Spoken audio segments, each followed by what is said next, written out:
Good evening, and welcome to another journey into the quiet corners of history, where the past unfolds like a tapestry woven with care. Tonight, we step into the ancient Kingdom of Aksum, a land of rugged highlands and shimmering red seaports nestled in what is now Ethiopia and Eritrea. From around the 1st century to the 10th, Aksum thrived as a crossroads of trade and faith, its people bound to the rhythm of the seasons and the will of their gods. Imagine yourself there, in a world of stone houses and sacred stelae, where every day was shaped by toil, devotion, and the hum of distant caravans. As we explore, let these stories settle over you like a soft blanket, inviting you to drift through time. Close your eyes, breathe deeply, and let the ancient world carry you gently toward rest. Our first step takes us to the fields, where life as an Aksumite farmer tested the endurance of body and spirit. Imagine yourself rising before dawn in the Aksumite highlands, the air crisp and heavy with the scent of dry earth. You are a farmer, one of countless souls who tilled the rocky slopes to feed a kingdom that stretched from the Red Sea to the Ethiopian interior. Your day begins in darkness,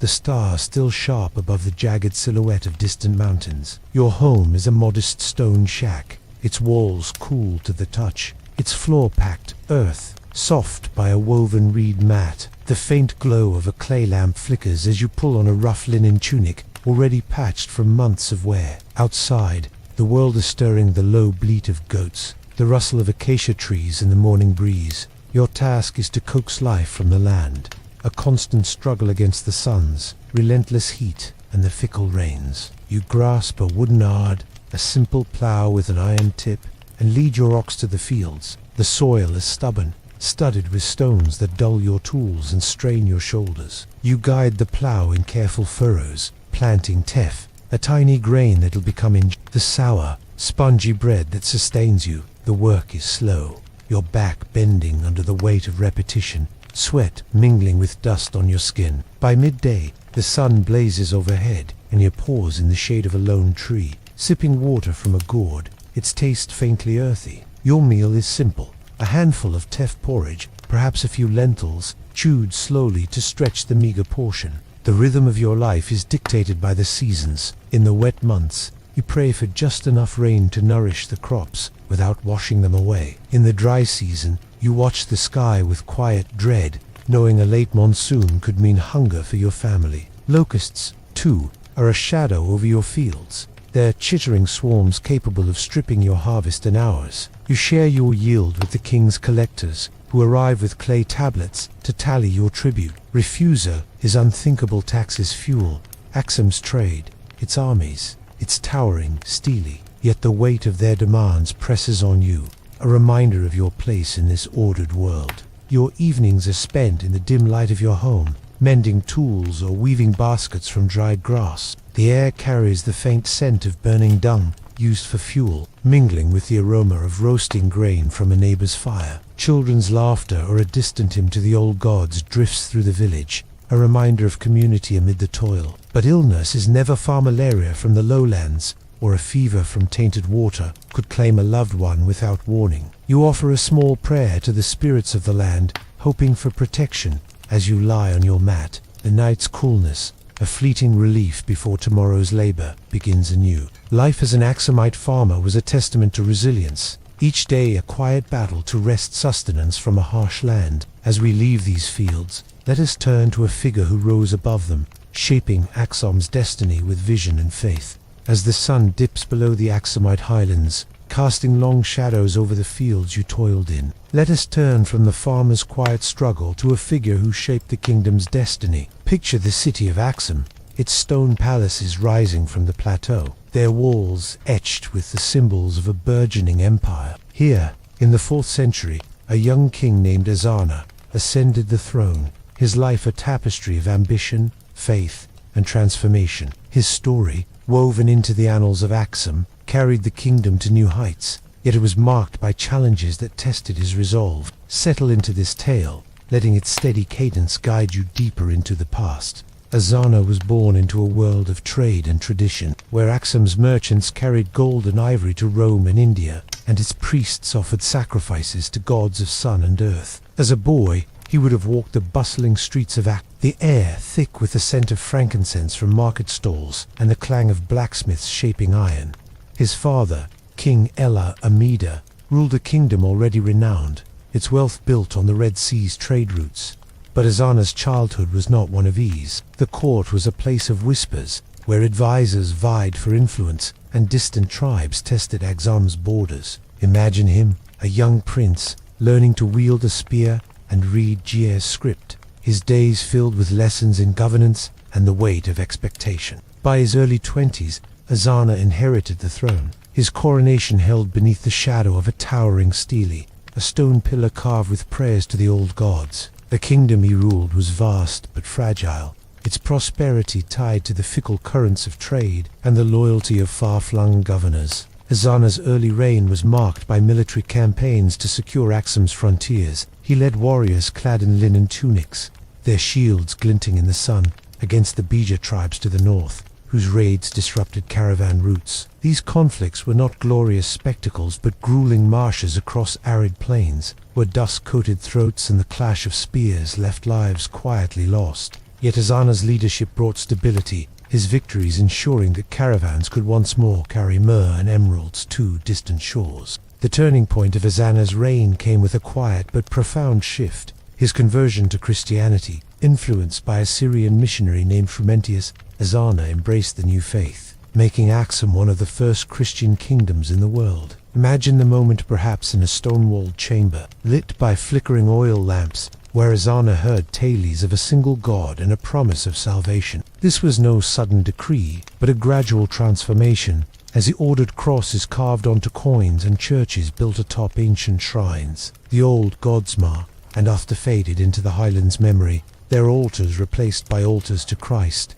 Yet this change stirred unrest. Priests of the old ways grumbled, and villagers clung to rituals of sun and moon, creating a tension Ezana navigated with careful diplomacy. His faith reshaped Aksum's place in the world. Ezana sent envoys to Constantinople, forging ties with the Roman Empire, their ships laden with ivory crossing paths on the Red Sea. He waged campaigns in South Arabia, not for conquest, but to protect Christian allies, his armies marching through dust and heat to secure trade routes. These efforts were costly, resources drained, families left without sons, but they cemented Aksum's reputation as a power rivaling Rome and Persia. Inscriptions from his reign, carved in stone, speak of victories and piety, yet they hint at the burdens he carried, a king torn between tradition and a new divine calling. Ezana's later years are less clear, lost to the sands of time. He likely ruled into middle age, his hair graying as he oversaw a kingdom transformed by his hand. His legacy endured in the churches that dotted Aksum's hills, their chants echoing through the centuries, as you imagined him standing atop a palace balcony, gazing over fields and stele. Let his story settle over you, a tale of a man who bridged worlds, his triumphs and struggles a quiet rhythm in the night. As Ezana's reign fades into history's embrace, we turn to a mystery that has puzzled scholars for centuries, the towering stele that still stand in Aksum's fields, silent sentinels of a forgotten purpose.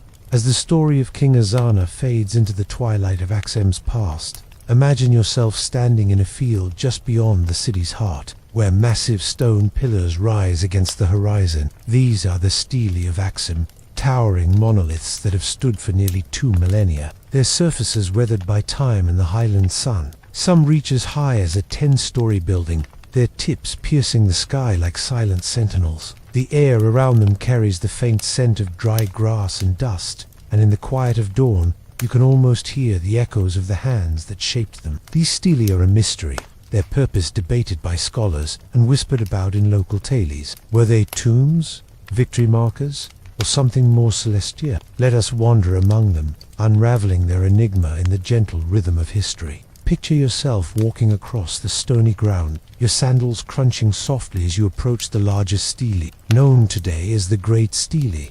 It stands over 80 feet tall, though it lies broken, its fragments scattered like a giant's fallen spear. Carved from a single block of granite, its surface is etched with intricate pattern rows of false windows, mimicking the timbered houses of Aksum's elite. The precision is astonishing, each line chiseled with tools of bronze and stone. The the work of countless laborers under the relentless sun. You can imagine their calloused hands, the clink of chisels, and the creak of ropes as they hauled these stones from quarries miles away. The effort was monumental, a testament to Aksum's ambition, yet the great stele never stood upright for long. Its collapse, perhaps during erection, remains a quiet tragedy etched into the earth. Other steles still stand, their bases anchored deep in the soil. Some are topped with crescent moons, symbols of Aksum's pre-Christian gods, while later ones bear crosses, reflecting Azana's Christian turn. As you trace your fingers along their weathered edges, you sense the weight of their creation.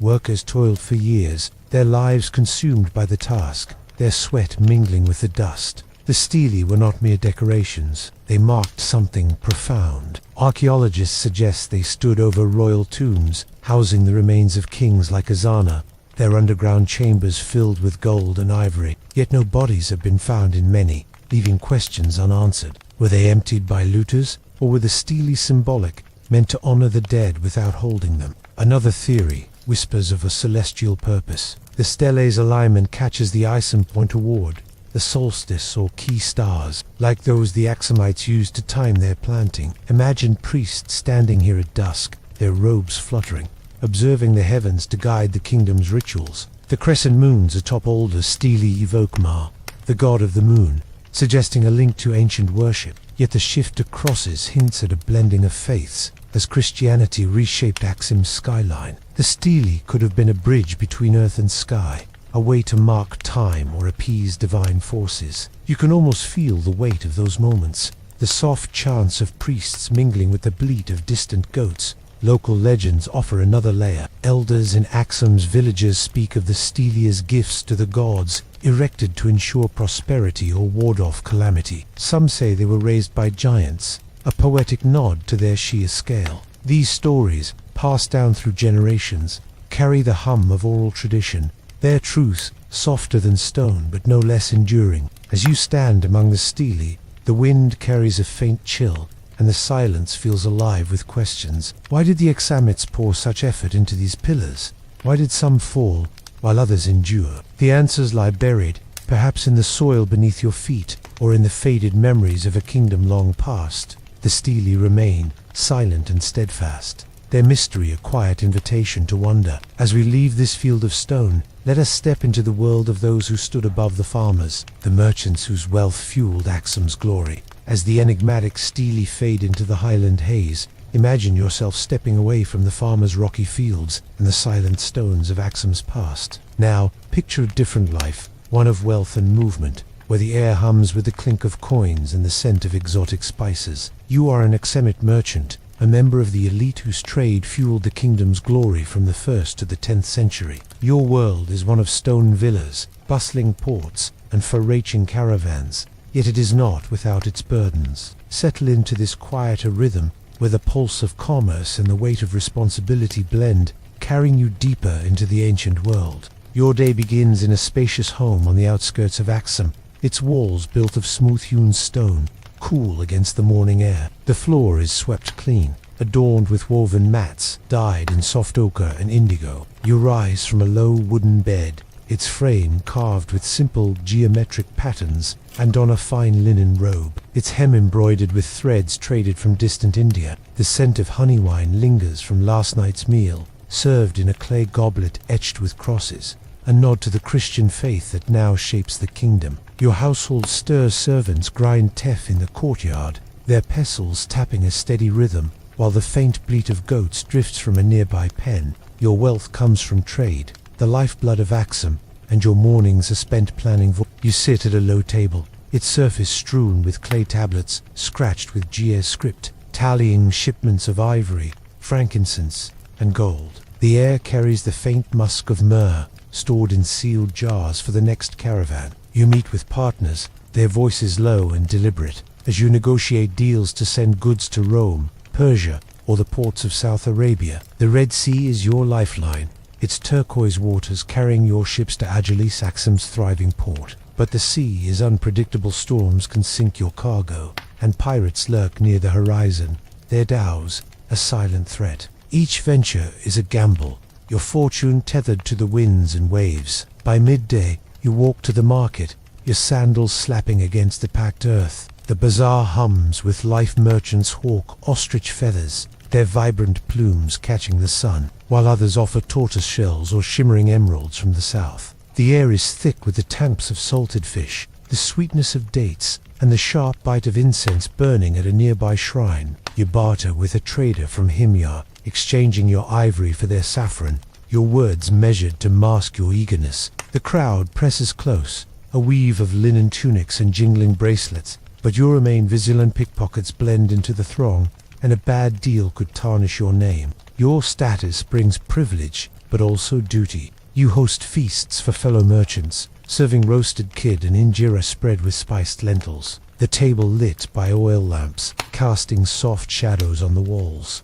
These gatherings are not mere indulgence. They are where alliances are forged, and news of distant markets is shared. Yet the king's officials watch closely, their tablets ready to record your taxes, a portion of your wealth claimed for Aksum's churches and armies. Displeasing the court could mean losing favor, or worse, your trading rights. You also fund local monasteries, your gold supporting monks who pray for your soul, their chants a faint echo in the evening air. As night falls, you retire to your villa, the air cooling as stars emerge above the highlands. Your life is one of luxury compared to the farmer's toil, but it is not without strain. The weight of each shipment, the risk of loss, and the need to maintain your standing keep you ever watchful. You lie on your bed, the distant call of a nightbird mingling with the rustle of palm frond, and reflect on the delicate balance of your world. Aksum's wealth flows through your hands, but it is a fragile thread eagerly snapped by misfortune. As the merchant's world of trade and negotiation settles into the night,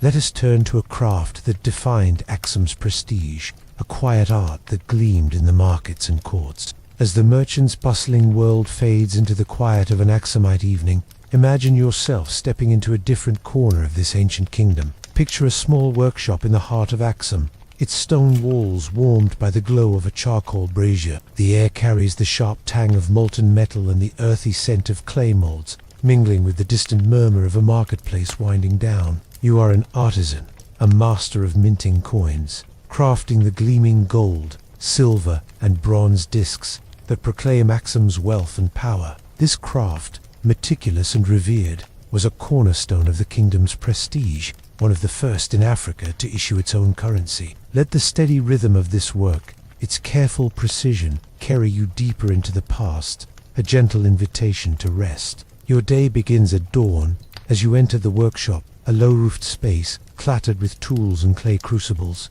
You wear a simple linen tunic, stained with soot, your hands steady from years of practice. The floor is dusted with fine ash, and the walls are aligned with shelves holding molds and ingots. Your task is to create coins, each one a tiny ambassador of Aksum's might. You start by heating a small gold ingot, sourced from the kingdom's southern mines, in a clay crucible over the brazier. The fire crackles softly, its warmth brushing your face as the metal softens, glowing like a captured sunrise. You pour the molten gold into a carved stone mold, your movements deliberate, the liquid metal hissing as it settles. The molds are your pride, each one painstakingly carved with symbols of Aksum's identity. One side bears the king's profile, perhaps Azana himself, his crown and scepter etched in miniature, a testament to divine rule. The other side carries a cross, a nod to the kingdom's Christian faith, or, in earlier times, a crescent moon honoring the old god Ma.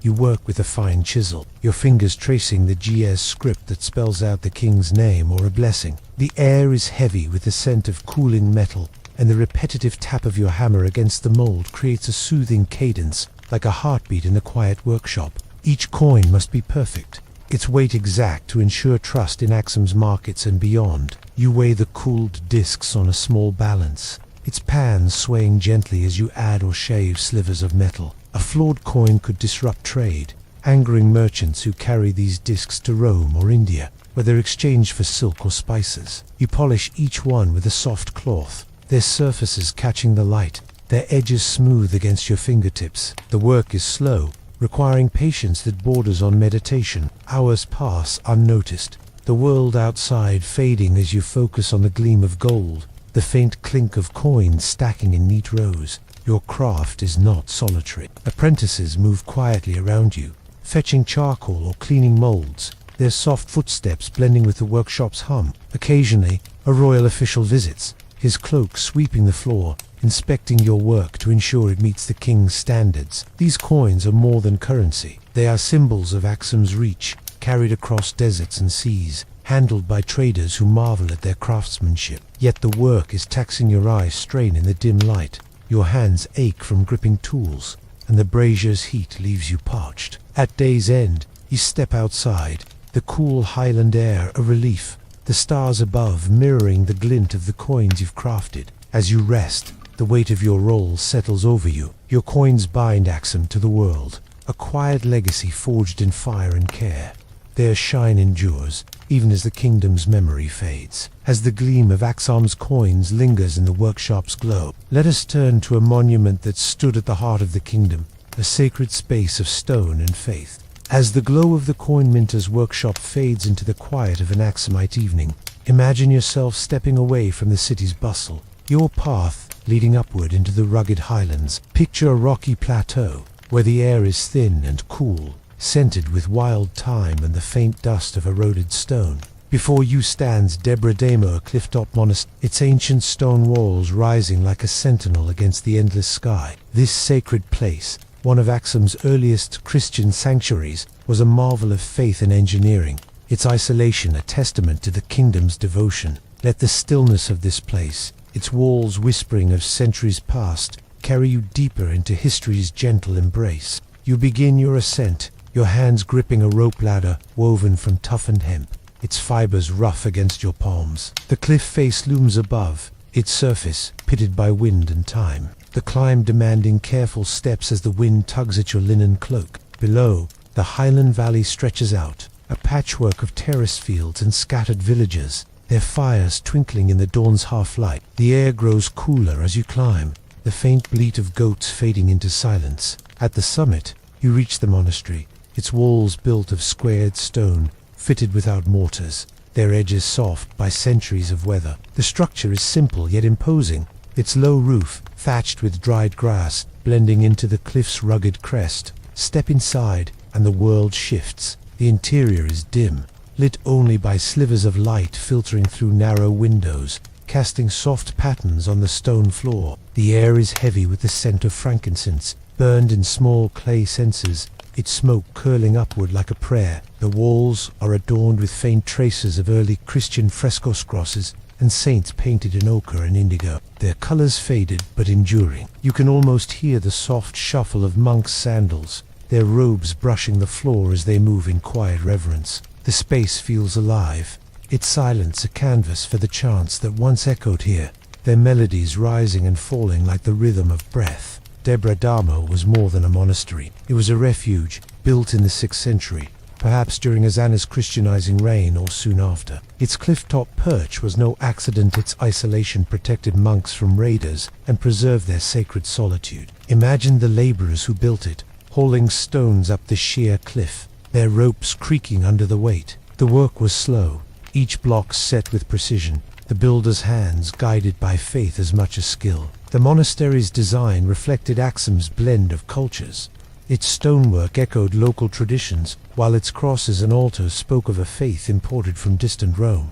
You can picture the monks at work, copying scriptures onto parchment, their quills scratching softly, preserving texts that tied Aksum to a wider Christian world. The monastery was a place of pilgrimage, drawing devotees who braved the climb to pray or seek healing. You might have stood among them, your head bowed as a monk offered a blessing, the air thick with the murmur of Jia's prayers. The space was not grand like Aksum's palaces, but its simplicity held a quiet power, its walls a shield against the chaos of the world below.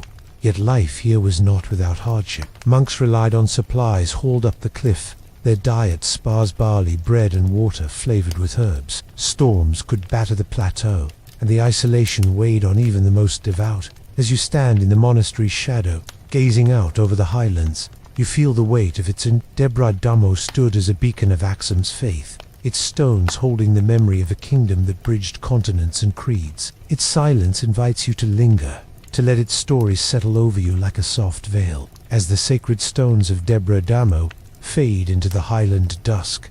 Let us turn to the vibrant pulse of Aksum's trade, where merchants met in a port alive with the world's riches. As the sacred solitude of Debre Damo fades into the highlands' quiet embrace, imagine yourself descending from the cliffs, your path winding toward the coast, where the Red Sea glimmers under a relentless sun. You arrive at Agilis Aksum's bustling port, a gateway where the kingdom's wealth flowed in and out like the tides. The air is thick with the briny scent of salt water, mingled with the sharp tang of drying fish and the sweet aroma of frankincense bales stacked on the docks. You are a trader in this vibrant hub, navigating the chaos of commerce in the first 10th centuries, where every deal carries the promise of fortune and the shadow of risk. Let the steady hum of this port, its voices and rhythms, carry you deeper into the ancient world, a gentle invitation to rest. Picture yourself standing on the bustling waterfront, your sandals gritty with sand and salt. The harbor is alive with movement. Wooden dhows bob gently,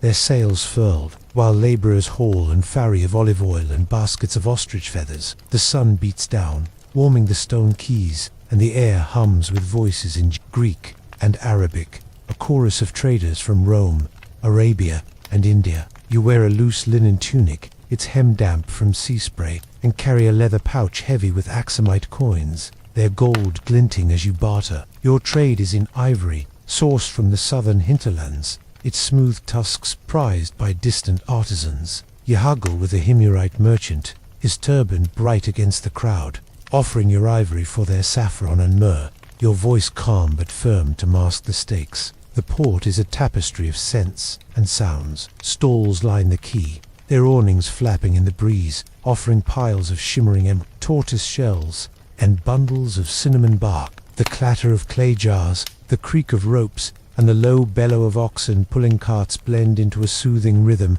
like the pulse of the sea itself. You pause to sip water from a clay cup, its coolness a fleeting relief, and nibble on a piece of injera, its sour, tense sharpened by a dab of spiced lentils. But vigilance is constant. Pickpockets weave through the crowd, their hands swift as shadows, and a careless deal could cost you months of profit. The king's officials linger nearby, their tablets ready to record taxes, ensuring Aksum's coffers grow with every transaction. Your days are shaped by the tides and seasons. In the monsoon months, ships arrive laden with silk from India or wine from Rome, their crews weary but eager to trade. You inspect their goods under the shade of a palm canopy, running your fingers over the smooth weave of fabric or sniffing the pungent aroma of imported spices. But the sea is treacherous. Storms can swallow a ship whole, leaving your investments lost to the waves. Pirates to haunt the horizon, their swift boats a silent threat to unguarded vessels. You rely on gossip from sailors,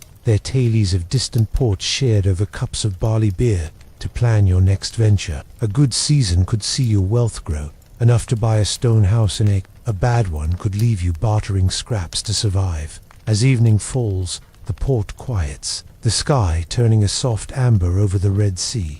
You linger by the docks, the air cooling as the scent of burning incense drifts from a nearby shrine. The day's deals replay in your mind, each coin exchanged, each bargain struck, a thread in Aksum's vast web of trade. You return to a modest inn, its walls of mud brick, cool to the touch, and rest on a woven mat, the distant lapping of waves, a gentle lullaby. Your life is one of motion and calculation, a delicate balance between risk and reward, tying Aksum to the world beyond. As the vibrant hum of Agilis port set us into the night, let us turn to a story that wove Aksum into legend, a tale of a queen whose journey echoed across time. As the bustling port of Agilis fades into the twilight, its waves lapping gently against the shore, imagine yourself leaving the salty air of the docks behind. Picture a quiet evening in Aksum, where the highlands stretch under a starlit sky, the air cool and scented with the faint smoke of village fires. You sit by a flickering oil lamp, its light dancing on the stone walls of a modest home, as an elder begins to weave a tale. This is the story of the Queen of Sheba, a legendary figure whose journey to Jerusalem, as told in the Kebra Nagast Aksum's sacred chronicle, binds myth and history in a tapestry of wonder. Let the gentle cadence of this story, its blend of faith and mystery, carry you deeper into the past, a soft invitation to rest. The Kebra Nagast, or Glory of the Kings, is Aksum's cherished text, its verses passed down through generations, blending Christian devotion with ancient lore. As you settle into the tale, imagine the elder's voice, low and measured, recounting the queen's journey. She was a ruler of immense wisdom, her kingdom perhaps Aksum itself, or a neighbor like Saba in South Arabia rich with gold and frankincense. The story begins in her palace, a grand structure of stone and cedar, its halls cooled by breezes carrying the scent of myrrh. She sits on a throne inlaid with ivory, her robes shimmering with gold thread. Her advisors gathered to hear tales of a distant king named Solomon, whose wisdom rivaled her own. Drawn by his fame, the queen embarked on a journey, her caravan stretching across deserts and mountains. Picture her procession, camels laden with spices and jewels, their hooves kicking up dust, the air heavy with the creak of wooden carts and the jingle of harnesses. Her attendants, clad in linen, fanned her with ostrich plumes, their movements slow under the sun's weight. The journey was long, spanning months across arid lands, the nights spent in tents where the air was thick with the scent of burning resin. You can almost feel the rhythm of the march, the steady plod of hooves, the soft murmur of prayers to guide them safely. Upon reaching Jerusalem, the queen met Solomon, their meeting a dance of intellect and diplomacy. The Kebra describes their exchanges not as fiery debates, but as thoughtful conversations, each question a step toward mutual respect. She gifted him gold, spices, and precious stones, their gleam reflecting in the palace's polished floors. In return, Solomon shared wisdom and treasures, their bond sealed by hospitality. The tale takes a mythic turn here, claiming the queen bore Solomon's son Mentlik, who would later bring the Ark of the Covenant to Aksum, cementing its divine destiny. Imagine her return, her caravan now heavy with gifts, her heart carrying the weight of a new legacy. In Aksum, this story was more than myth, it was a foundation. It tied the kingdom to biblical history, justifying its Christian rulers as heirs to Solomon's line. As you listen, the elder's voice weaves in details of Aksum's pride. The church is built under Menelik's heirs, the coins stamped with crosses, the priests chanting under starlit skies. The tale is not without its shadows. Some whispered the queen faced scorn for her foreign ways, her journey a risk that tested her resolve. Yet these struggles are soft in the telling, the focus on her grace and the legacy she left. The Kebra endures in Ethiopia's memory, its verses still sung in churches, their words a bridge between Aksum's past and present. As the elder's voice fades, you lie back on a woven mat, the night air cool, the story settling over you like a familiar lullaby. The Queen of Sheba's journey, real or mythic, wove Aksum into the fabric of the world. As the Queen's legend lingers in the highland night, let us turn to the lives of those who shaped Aksum's society, the women whose strength and skill sustained its heart. As the mythic tale of the Queen of Sheba fades into the starlit quiet of an Aksumite night, imagine yourself lingering in a highland village, where the air carries the faint scent of roasting teff and the distant murmur of voices. The glow of oil lamps spills from stone houses, casting shadows on the packed earth. Here, in the heart of Aksum society, from the first 2 10th centuries, women wove the threads of daily life, their roles as vital as the merchant's gold or the priest's prayers. From market vendors to noblewomen, their hands shaped the kingdom's rhythm, balancing tradition and quiet influence. Let the steady pulse of their lives, their strength in the face of hardship, guide you deeper into this ancient world, a gentle invitation to rest. Picture yourself in a bustling market square, where a woman stands behind a stall, her fingers deftly arranging piles of dried lentils and bundles of wild herbs. She wears a simple linen dress, its hem dusted from the day's work, and a woven shawl draped over her shoulders to ward off the morning chill. Her voice is calm but firm as she barters with a trader, exchanging her grain for a small clay jar of oil, its surface slick in her hands. The market hums around her, the clink of Aksumite coins, the chatter of children,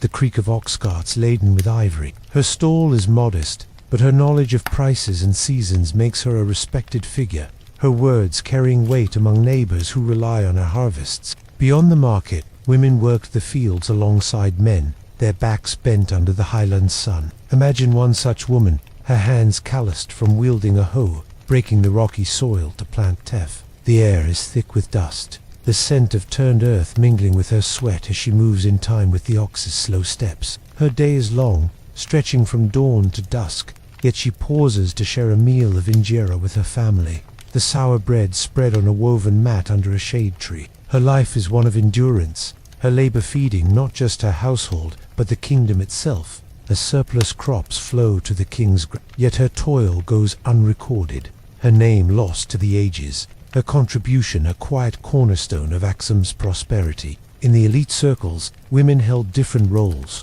their influence subtler but no less profound. Picture a noble woman in a stone villa, its walls adorned with carved crosses, the air scented with frankincense from a nearby censer. She oversees her household, directing servants to grind grain or weave linen.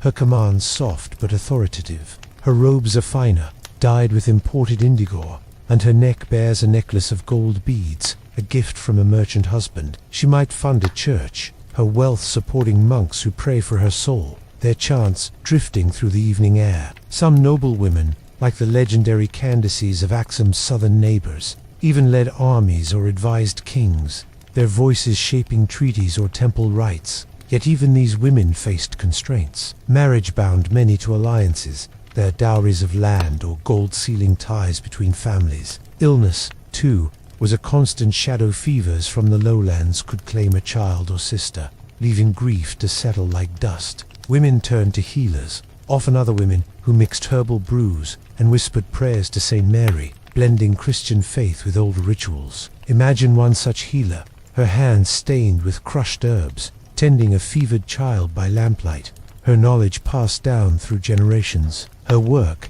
like that of the vendor or noblewoman, wove Aksum's social fabric, each thread a quiet act of resilience. As night falls, you can almost hear the soft hum of these women's lives, clack of looms, the laughter of children, the murmured blessings over a shared meal. Their stories, though rarely carved in stone, were the heartbeat of Aksum, sustaining its fields, markets, and homes. As the lives of Aksum's women fade into the village night, let us turn to a moment of conflict, a campaign that tested the kingdom's strength on distant shores. As the quiet strength of Aksum's women settles into the soft hum of village life, imagine yourself leaving the highland homes behind, your path leading toward a distant horizon where dust rises from the earth. The air grows heavy with the scent of dry grass and the faint tams of iron, as we turn to a moment of conflict that tested Aksum's resolve. In the 6th century, the kingdom waged campaigns across the Red Sea, clashing with South Arabian tribes to secure its trade routes and protect its Christian allies. These struggles,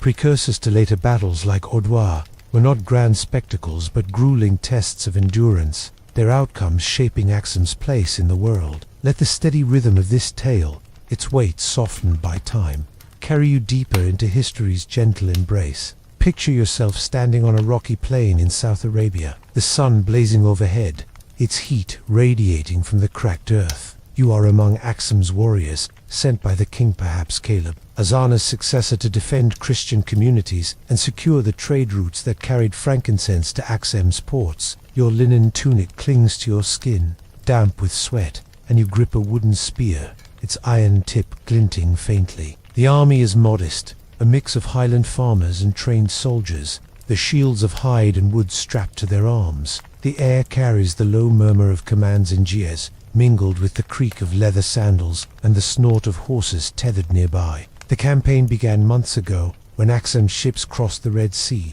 their sails catching the monsoon winds. You landed near the Himyarite kingdom, where tribes had turned against Christian settlers, threatening the flow of myrrh and gold. The march inland was arduous, your feet blistered from sharp stones, your water gourd nearly empty under the relentless sun. Now, as you face the enemy, the horizon shimmers with their forces, warriors clad in loose robes, their curved swords catching the light. The clash, when it comes, is swift but harrowing. Spears meet shields with a dull thud, and the air fills with shouts and the clatter of weapons. Lives are lost on both sides, their sacrifice a quiet tragedy, the earth marked by their passing rather than stained with vivid horror. Aksum's warriors fought with discipline, their lines holding firm as archers loosed arrows from behind. You can imagine the tension, the weight of each moment as you stood shoulder to shoulder, the dust rising like a veil. The battle's outcome favored Aksum, the enemy retreating into the hills, their resolve broken. But victory came at a cost. Many of your comrades did not return, their absence felt in villages far across the sea. The campaign secured the trade routes, ensuring caravans could move freely, their camels laden with spices that would reach Rome and India. Yet the effort drained Aksum's resources. Its treasury stretched to maintain garrisons in foreign lands. As the dust settled, you and your fellow warriors rested under a sparse acacia tree, its shade a fleeting relief. You shared a meal of injera and dried meat, the silence heavy with the memory of those who fell. The return to Aksum was slow, the ships heavy with goods but lighter for the lives left behind. In the capital, priests offered prayers for the departed, their chants rising from stone churches, a solemn acknowledgement of the campaign's toll. The victory strengthened Aksum's grip on the Red Sea, but it underscored the fragility of its power, each battle a reminder of the kingdom's limits. As you lie back under the Arabian stars, the night air cool against your skin,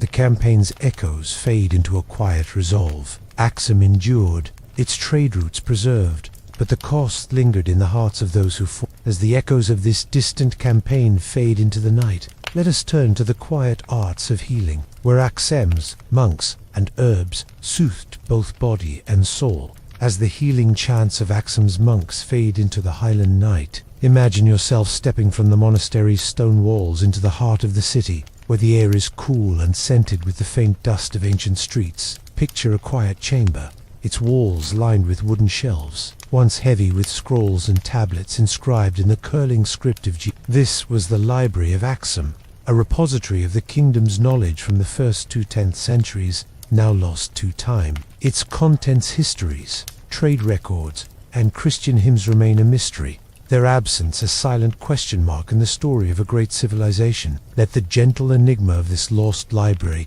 its whispers of forgotten wisdom, carry you deeper into the past, a soft invitation to rest. You stand in the imagined chamber, the floor of packed earth cooled beneath your feet, the air tinged with the musty scent of aged parchment and the faint smoke of oil lamps. The library, likely housed in a palace or church, was a place of reverence, where monks and scribes worked in hushed concentration. Picture a scribe at a low table, his reed pen scratching softly as he copies a hymn onto a goatskin scroll, its surface smoothed with pumice. The light flickers, casting shadows on the walls, where clay tablets and rolled manuscripts rest in neat rows. These texts were the kingdom's memory, recording the reigns of kings like Azana, the routes of caravans to India, or the prayers chanted in Aksum's churches. The library's contents were vast, or so the fragments suggest. Some scrolls likely held chronicles of Aksum's rise, detailing victories over Arabian tribes, or the conversion to Christianity. Others recorded trade lists of ivory shipped to Rome,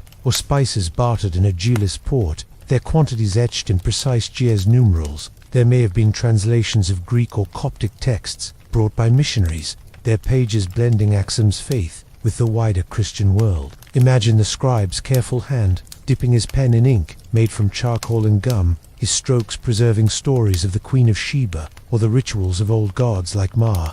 The work was slow, each page a labor of ours, the air heavy with the scent of drying ink and wax seals. Yet this library is lost, its fate a puzzle that lingers in the highland dust. Some say it was housed in a church, perhaps near Debra-Damo, its scrolls burned when invaders swept through in later centuries. Others suggest it lay in Aksum's royal palace, its contents scattered as the kingdom declined, looted by traders or buried under shifting sands. A few fragments survive stone inscriptions or scraps of Ge'ez texts, but they hint at a wealth of knowledge now gone. Were there maps of Red Sea routes, their lines tracing paths to distant ports? Did poems or philosophies rival those of Greece? The silence of the lost library invites speculation, its absence a quiet ache in the historical record. You can picture the scribes at work, their robes brushing the floor, their faces lit by the soft glow of lamps. They wrote for posterity, unaware that their words would fade. Villagers, too,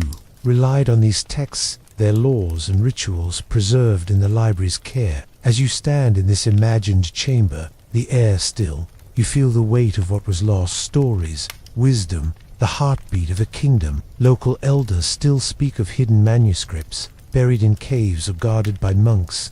Their tale is a faint echo of the library's glory. The mystery endures, a gentle riddle that settles over you like a dream. As the lost library's whispers fade into Aksum's night, let us turn to a vibrant moment of celebration where the kingdom honored its faith with light and song. As the mystery of Aksum's lost library fades into the quiet shadows of the city, imagine yourself stepping out into a highland evening where the air is cool and fragrant with the scent of burning incense and blooming jasmine. The streets of Aksum in the first 10th centuries come alive with the glow of torches and the murmur of voices raised in song. You are part of a festival honoring St. Mary, a cornerstone of Aksum's Christian faith, where villagers and nobles gather to celebrate with prayers, processions, and shared offerings. This sacred moment, vibrant yet serene, binds the community in devotion. Let the gentle rhythm of this festival, its lights and chants, carry you deeper into the ancient world, a soft invitation to rest.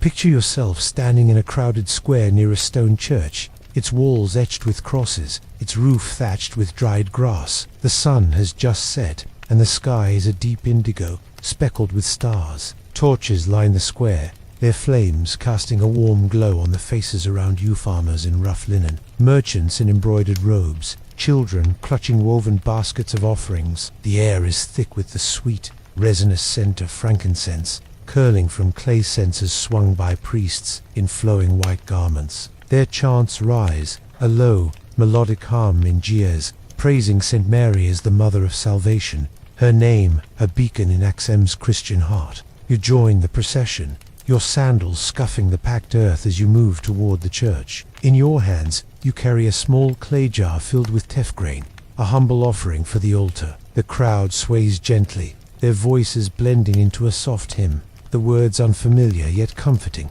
like a lullaby passed down through generations. Women lead the way, their shawls fluttering, some holding candles that flicker against the night. The procession winds through the streets, passing stone houses where families watch from doorways, their oil lamps casting pools of light. The air carries the faint crunch of footsteps and the rustle of linen, a rhythm as steady as the heartbeat of the kingdom. Inside the church, the atmosphere shifts. The walls are cool, the air heavy with the scent of wax and myrrh. A priest stands before a wooden altar, draped in embroidered cloth, his hands raised as he blesses the offerings, baskets of injera, jars of honey, and sprigs of wild herbs. You place your jar among them, its weight a small act of faith, and step back to join the congregation. The chants grow softer, their cadence soothing, as the priest recites prayers for protection and prosperity. The light from dozens of candles dances on the walls, their glow reflecting off carved crosses,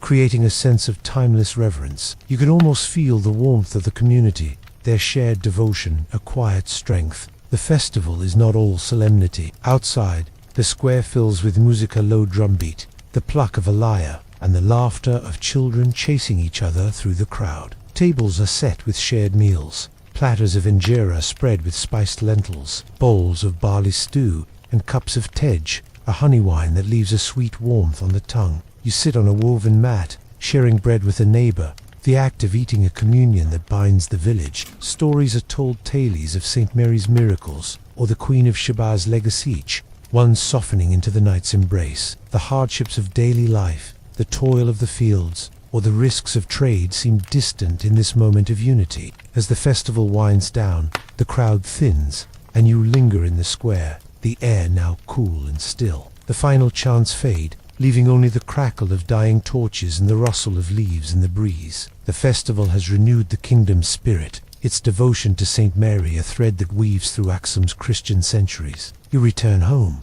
your heart light, the memory of the night's warmth, a gentle comfort as you settle onto your mat. As the festival's glow settles into the Aksumite night, let us turn to the twilight of the kingdom itself, a slow decline that reshaped its legacy.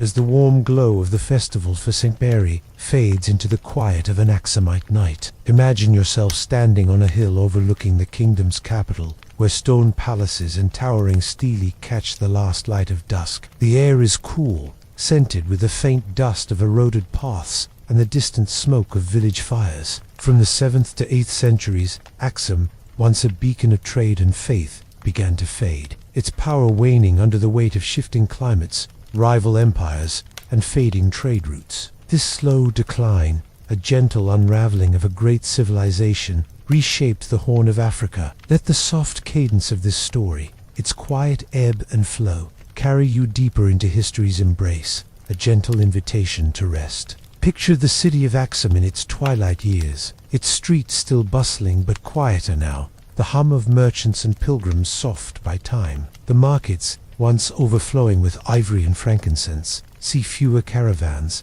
their camels trudging wearily under lighter loads. The Red Sea, Aksum's lifeline, grows less reliable as Arab traders rise in the north, their ships diverting goods to new ports in the Persian Gulf. The air carries the scent of drying teff and the faint temps of salt from distant Agilis, but the harbor's docks are less crowded, the creak of ships' timbers less frequent. You can imagine walking these streets, your sandals scuffing the worn stones, sensing a change in the kingdom's rhythm. The decline began subtly, rooted in the land itself. The highlands, where farmers like you once toiled, faced shifting rains. Monsoons grew erratic, leaving fields parched or flooded, the soil less yielding to the plough. Terraces that once bloomed with teff and barley produced thinner harvests, and villagers struggled to fill the king's granaries. The scent of dust lingered longer, the earth cracking under the sun's unyielding gaze. Families tightened their belts, their meals of injera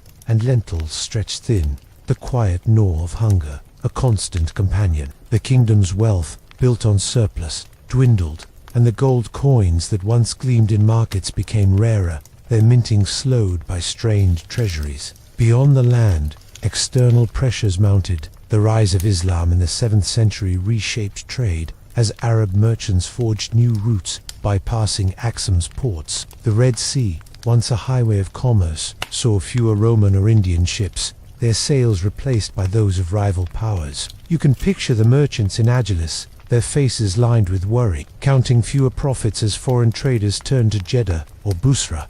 Aksum's kings, still crowned beneath the stele, sent armies to protect their interests, but these campaigns drained resources. The memory of victories, like those against South Arabian tribes, faded as garrisons returned with fewer men, their absence felt in the quiet of highland homes. Internal struggles added to the strain. Rival nobles vied for power, their disputes fracturing the unity Azana had forged. Churches, once symbols of strength, became points of contention as local leaders challenged the crown's authority. The air in Aksum's palaces grew heavy with whispered plots, the clink of goblets at feasts masking tensions. The monasteries, like Debred Damo, remained sanctuaries, but their monks prayed for a kingdom slipping from its peak. The Christian faith endured, its chants echoing through stone chapels, but the kingdom's reach shrank, its borders pressed by neighboring tribes emboldened by Aksum's weakness. By the 8th century, Aksum retreated inland,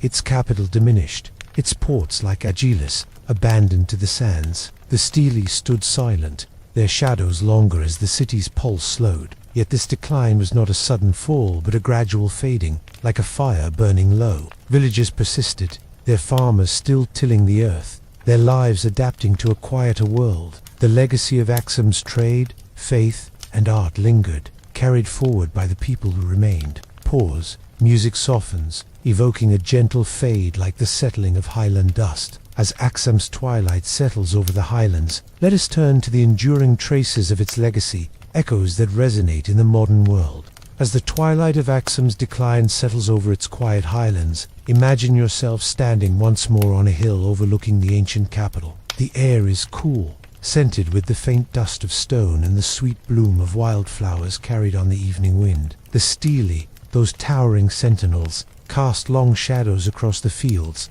their weathered surfaces a testament to a kingdom that once bridged continents. From the 1st to 10th centuries, Aksum's farmers, merchants, and monks wove a legacy that endures, its threads woven into the fabric of modern Ethiopia and Eritrea. As we reflect on these echoes, let their gentle resonance, their quiet connection to our world, carry you toward rest, a final invitation to drift into the past. Picture the highlands today, where the stone churches of Aksum still stand, their walls echoing the faith that Azana embraced. The chants of Giez, the ancient script you heard scratched onto coins and scrolls, still fill the air during festivals, their cadence unchanged across centuries. In modern Ethiopia, priests in white robes, much like those of Aksum's monks, lead processions for St. Mary, their voices rising in the same hymns that once echoed in Debre Damo.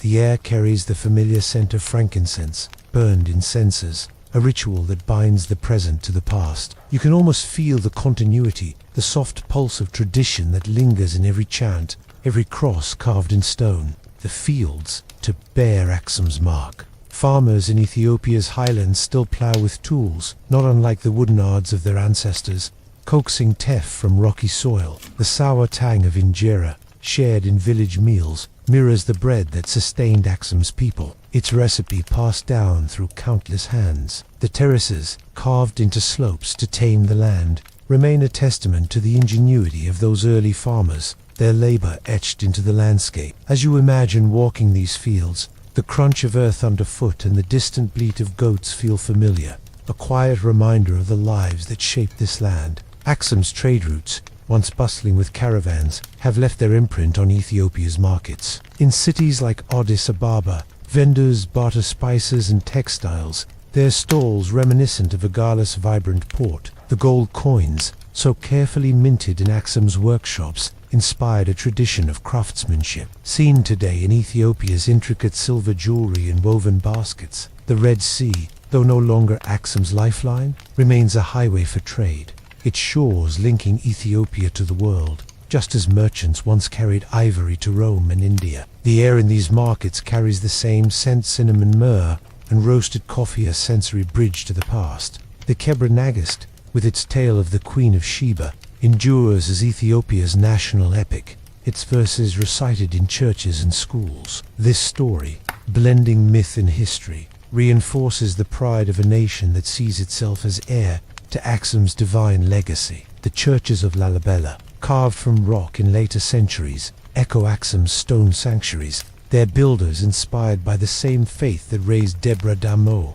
Even the stelae, though silent, draw visitors who stand in their shadow, marveling at a kingdom that rivaled Rome. As you lie back, the night air cool against your skin, consider how Aksum's echoes ripple beyond Ethiopia. Its Christian traditions shaped the Orthodox churches of Eritrea and influenced Coptic practices in Egypt. Its trade networks laid the groundwork for East Africa's global connections, a legacy felt in the ports of Djibouti and Somalia. The quiet resilience of Aksum's people, their farmers, healers, and storytellers' lives, on in the rhythms of modern life, a testament to their enduring spirit. Let this reflection settle over you, like a soft blanket draped across the highlands. Aksum's world, though distant, is not so far from ours. Its story is a gentle lullaby that ties the ancient to the present. As you drift, the hum of history carries you towards sleep, the past a comforting whisper in the night. And so, our journey through the ancient kingdom of Aksum comes to a close, its fields, ports, and churches fading into the quiet of history, from the toil of the farmer, bending under the highland sun, to the gleaming coins of the minter. Each life wove a thread in Aksum's vibrant tapestry. The stelae stand silent, the chants of St. Mary's festival echo faintly, and the stories of kings and queens linger in the air, like the scent of frankincense on a breeze. As you rest now, far from the rocky slopes and bustling docks, let the weight of their world slip away. The past has carried you here, to a place of calm, where the rhythms of ancient lives blend with the softness of your own breath. Sleep well, wrapped in the gentle embrace of history, and let Aksum's echoes guide you into dreams